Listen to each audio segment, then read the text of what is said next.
Long before what we know today as Kate Shepard Elementary School, a young Kate Shepard ran a school out of her home on Monterey Place in Midtown Mobile. She did that until her death in 1952.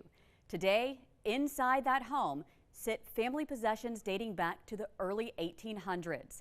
Some feel those things could still hold some sort of attachment to the Shepard family, possibly a little girl. If these walls could talk, they might tell you about a young girl spotted on several occasions by different guests at the Kate Shepard House through the years. Only no little girl lives here. He came to me and said, "Oh, is the little girl your granddaughter? Who's that sweet little girl running around?" So, of course, there was no little girl running around. Wendy James says that was just one sighting of the little girl in the home and bed and breakfast that she and her husband have now owned for 18 years.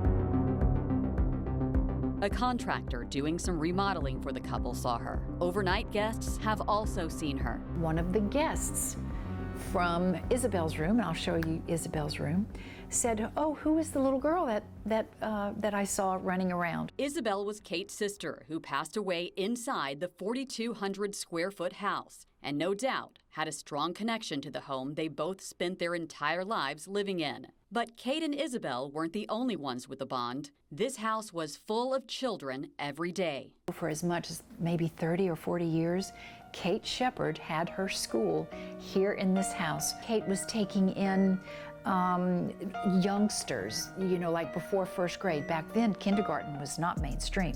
She was taking in a really younger age group because she believed they were ready for school. Not only does this old house still hold many of the Shepard family's belongings, including school books and paperwork, many aspects of the house itself are original. Several of the light fixtures, these beautiful built-in bookcases, 3 of the stained glass, the larger pieces of the stained glass, are original. 9 original fireplaces and mantels. The hardwood floors are original. The fretwork, that's original in both the front foyer and the dining room. The butler's pantry is original. Very strange things have happened around that butler's pantry. One of the doors of the butler's pantry, which requires you to push a button, a little lever to open up the door, literally flew open in front of us. Just above the pantry, an unexplained wall of water rushed down from the ceiling. Right at the entrance of the butler's pantry, I was just about to serve breakfast, and there I am coming out with dishes in my hand, and this wall of water comes down in the butler's pantry. It was a heavy, it looked like a wall of water.